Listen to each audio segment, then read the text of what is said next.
welcome back to Questioning Scents with me, Matt. How you doing? I hope you are well. We're doing okay, despite the really grim weather we're having at the moment. It's like a northern August summer's morning. It's grey and it's raining and just a bit grim. So I thought, instead of doing our planned activity today, which was a walk in the woods, we are indoors today, so I thought I'd get a quick review in.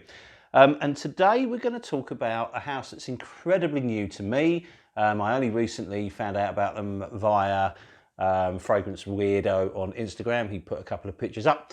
So we're going to talk about a new to me house from Hertfordshire. Not exactly the hotbed of perfumery, but it's a county that means a lot to me because I was born and raised in Hertfordshire. So before we go into the review, let's just have a look at these two. So here we have GOF Trumpers Sandalwood Cologne and Penhaligon's Malabar, two fragrances I really enjoy. What do they have in common, I hear you ask? Well, apart from the fact they're both British, they both came from very humble beginnings from barbers. And we're going to talk today about two fragrances from a house called Hudsons, and I want to call them Hudsons of Hertfordshire. I don't think they are, I think they're just called Hudsons. And they started life in 2014 as a gentleman's barbers in Ware in Hertfordshire, which is a small, sort of quite historic town. It's very pretty. But Hudson's in 2014, not only were they making wonderful haircuts and shaving and stuff like that, what they started doing was making fragrance, which I find quite interesting. You know, obviously looking at Penhaligon's and Trumpers, you know, this country has a rich history of this kind of endeavour. So I was really intrigued to find out a bit more about it, to be honest. So I contacted them via Instagram and got chatting to a chap there. Really nice guy, really helpful, and he very kindly sent me a couple of samples to have a look at. So we have the very imaginatively named Hudson's number 1 and Hudson's number 2. So they have two fragrances in their collection at the moment. I'm pretty sure that hopefully they'll develop that and maybe go further. But it's all done in-house. It's all done with a team of people that make these wonderful fragrances. And what I like is the development of these fragrances has been completely different to sort of the traditional route. Normally, you know, a perfumer has a passion for something and it's like, oh, I really wanted to recapture the smell of a soap from, you know, Morocco when I was a kid, you know, as the classic one, or you know, I was on holiday in Dordogne and the wonderful smells and aromas. I wanted to encapsulate that into a perfume and all this sort of stuff. These guys have gone about it a different way. They're obviously cutting people's hair every day and sort of perfumery and hairdressing and Barbary, if that's such a word, or barbering. They go hand in hand. You know, there's long been, you know, I think most people's sort of first exposure to colognes or, you know, to perfume was probably via a hairdresser or a barber or something like that. So it's a very traditional route, but the way they've approached it is quite interesting because they decided to develop fragrances, but they were constantly getting feedback from their customers to get fragrances out there that people wanted to wear, that people liked, that, you know, sort of a kind of a perfume by committee would almost be a way of putting it, although it's pretty unkind because there has to be the passion to make the perfume in the first place.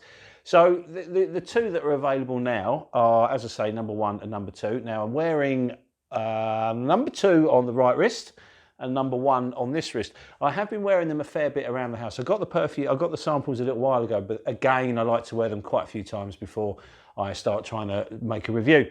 So if we look at number 2 first, now this is a really interesting frag.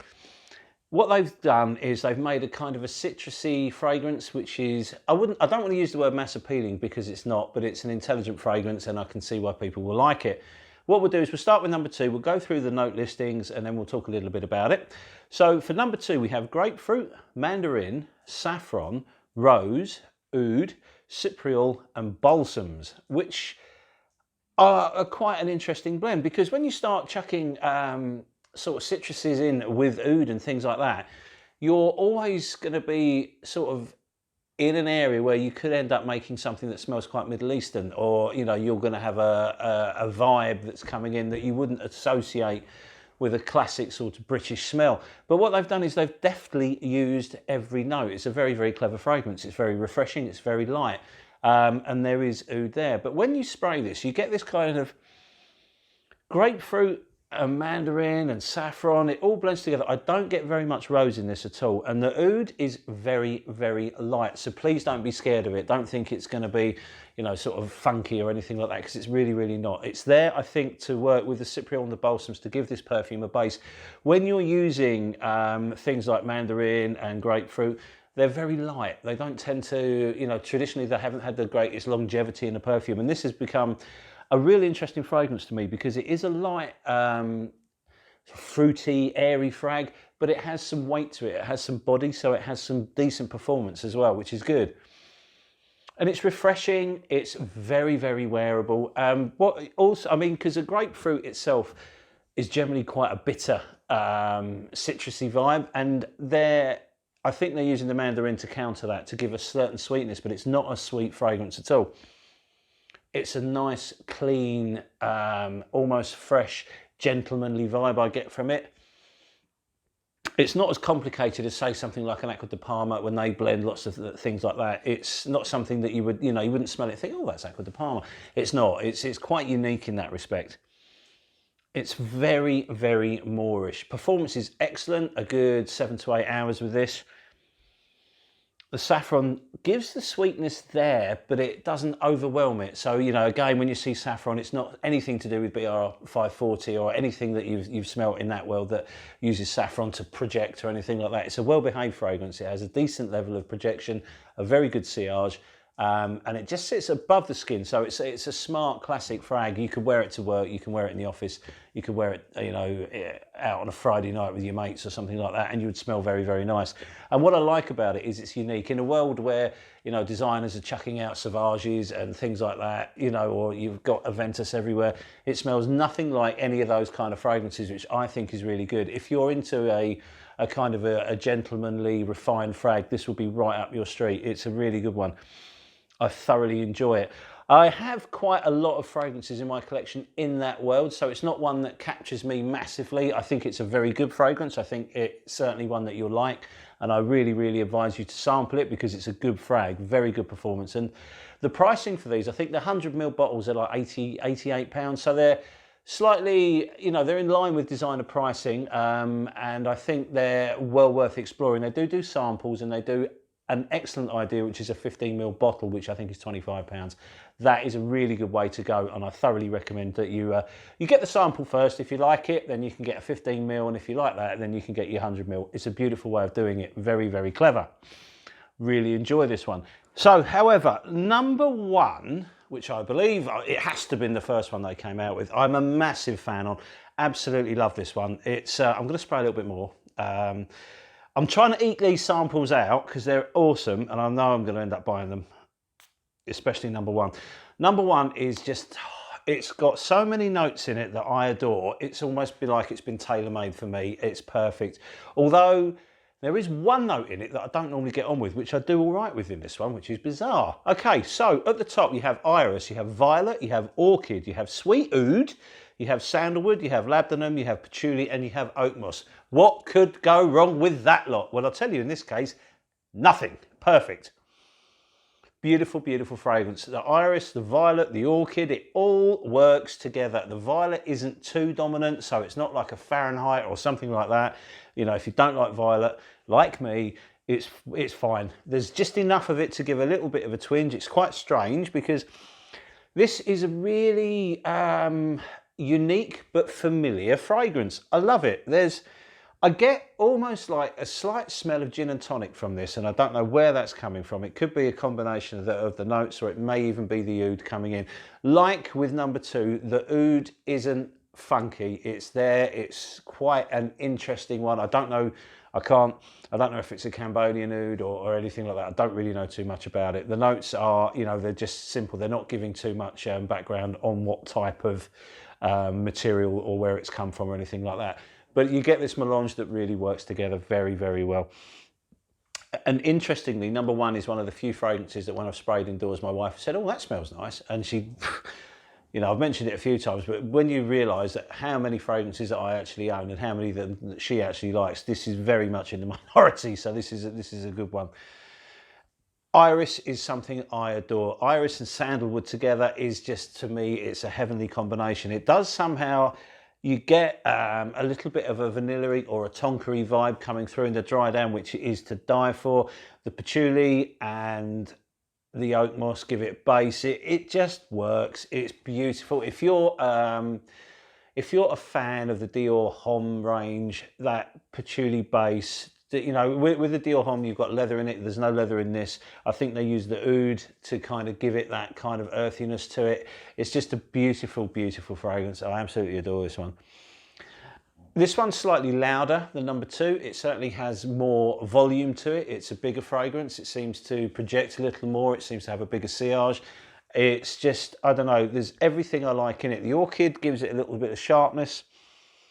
You know, everything's blended well. It's a very smooth fragrance, and it's one that I think is going to, obviously we're in lockdown, so I haven't been able to wear it out properly or socially, but I can guarantee that this is going to get compliments. It's just such a sophisticated, unctuous fragrance. I think it's an awesome frag, and I think they've really, really smashed not knocked it out of the park, they've knocked the park out the playing field. It's just, I don't know, it's ticks all the boxes for me, for sure. I'm certainly gunning for a bottle of this.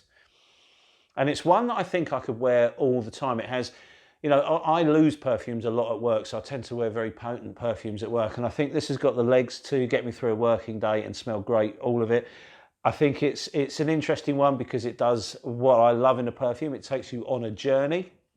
The opening to the dry down is very, very different. It's all quite sharp and stand up and be noticed in the beginning, but as it dries down it becomes so smooth and unctuous.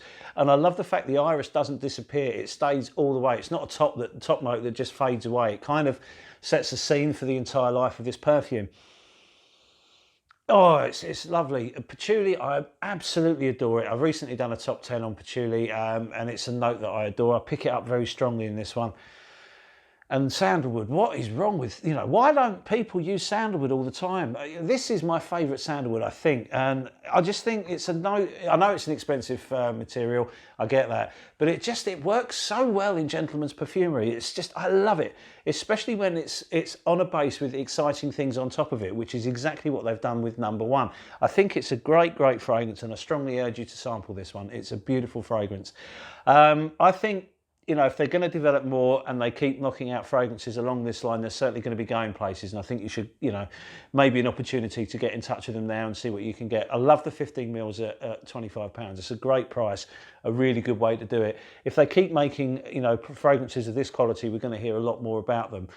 Who knows if they're going to be the next Trump or the next Penhaligon's? We don't know that for sure. But what they're doing at the moment is really, really good, and I thoroughly recommend that.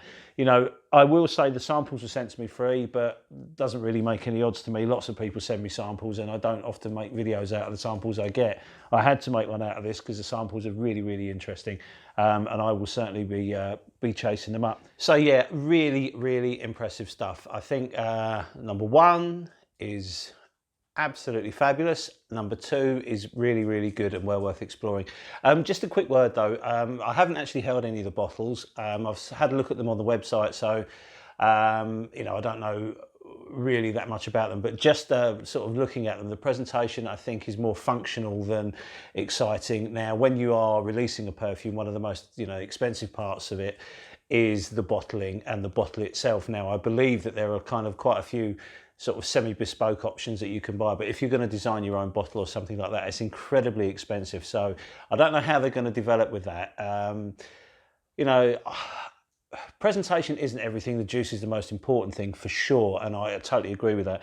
I would like, on a personal level, I'd like to see the juice in something a little bit more exciting and more sort of auspicious kind of bottle will probably be a good idea. But, you know, it's not my brand, and, you know, they know what they're going to do and they know how to do it best. So, you know, maybe the bottles that they're using at the moment are fantastic, and hopefully one day when I get one, you know, I'll be able to see. It could have the best sprayer on the world and everything would be amazing. But just for me on a personal level, I think that, you know, a nicer bottle would be a good idea. But who knows? As I say, you know, it's down to these guys and see what they're going to do with it. But really, really good stuff, and I'm very impressed with them. Now, as they are a barber's, this is something I've been suffering with lockdown. I've lost my beard once, and I've been very, very badly trimming away at it, trying to keep it under control. So once I can travel to a hairdresser's, I will be driving myself down to where to get a decent shave, get my beard sorted out and get my head done properly. I can't wait. But listen, thank you very much for your time. I strongly recommend that you have a look at Hudson's. They're well worth exploring. And it's just nice to see something fresh and new and, you know, well priced and good quality arriving on the market for frag heads like us to explore. Listen, thank you very much for your time, guys. It's always appreciated. From me and Rich, thank you so much for your support, and we shall see you on the next video. Cheers, thanks, and bye.